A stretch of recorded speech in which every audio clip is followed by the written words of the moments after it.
Hi folks, you're with Tacitus today, your pushback channel. And in this essay, I'd like to talk about why the globalists hate Vladimir Putin so much.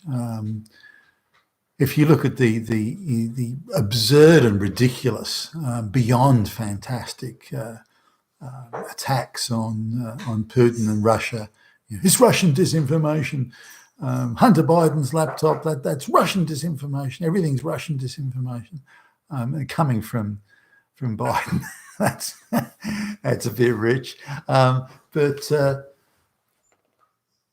for some reason they've really got a thing about Putin. Now, Russia's no obvious or immediate threat to the United States or Western Europe or Eastern Europe for that matter. So what's the big deal? Why have they got such a big thing about it? Now they say, well, it's democracy. He doesn't support democracy and he puts journalists in prison and, he doesn't, there's no freedom of speech. And well, what do you think is happening in America right now and in the Western world generally? You even talk about, not wanting the vaccine or the jab, and in some places you can get donged on the head. The police will come round. You use a wrong name for a pronoun for some transgender or whatever. Then again, you've got the police at the door. Look at the January 6th Commission, arbitrarily arresting people without charge and without due cause, without due process. So journalists that don't toe the globalist line are outcast in the United States. There's not a whole lot of difference from being dead and being absolutely crushed in every respect. So not a big difference there.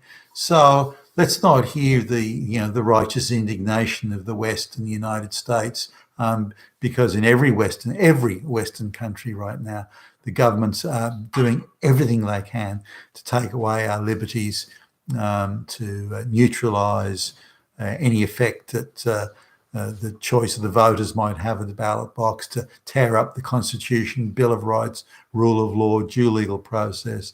We're moving to, or have already moved to a situation of administrative law that is not legal law where you prove it in a court of law, but where some clerk in an office or an agent in an office just ticks a form and goes, yeah, you're a white supremacist, yeah, you're a neo-Nazi, you're this, you're that, you're a transgender hater, you've got this or that phobia. And that's it. Suddenly your legal rights have just sailed out the window. Due legal process is gone and they can do whatever they want to. So let's stop this, or let's call them out rather for their trashing of Russia in this regard. It's if it's not exactly as bad, just as bad in the West, then gee, we're catching up real fast. So no moral righteousness there, if you don't mind.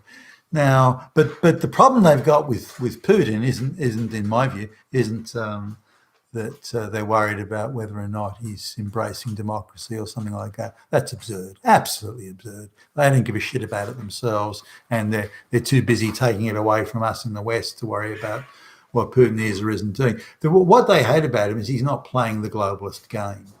So, they want to have radical lesbian activists running around creating social division in Russia. And Putin, the Russian government, Putin, they won't allow that nonsense. And why should they? Why should they? We have to put up with it because it's forced upon us by the globalist-controlled government. But Putin doesn't want to have to put up with that, and I don't think the Russian people or the government should have to put up with that. Then there's the race issue. They'd love to move as many blacks as possible or brown and black people into Russia as they can to try and use that as a fault line to exploit. But again, Putin won't have that. I'm not having all those refugees. That's bullshit. So he won't have that. And well done to him for not doing it. So he's not prepared for Russians to be wage slaves to Western consumerism, although there's a bit of that, I guess. But really, he's just not playing the globalist game. And if they threaten him with, well, we won't lend you money, we won't do this, he says, fine, screw you. We'll sell our natural resources on the world market and, gas to Europe and so on. and we'll get by that way. Sure, they got to tighten the belt.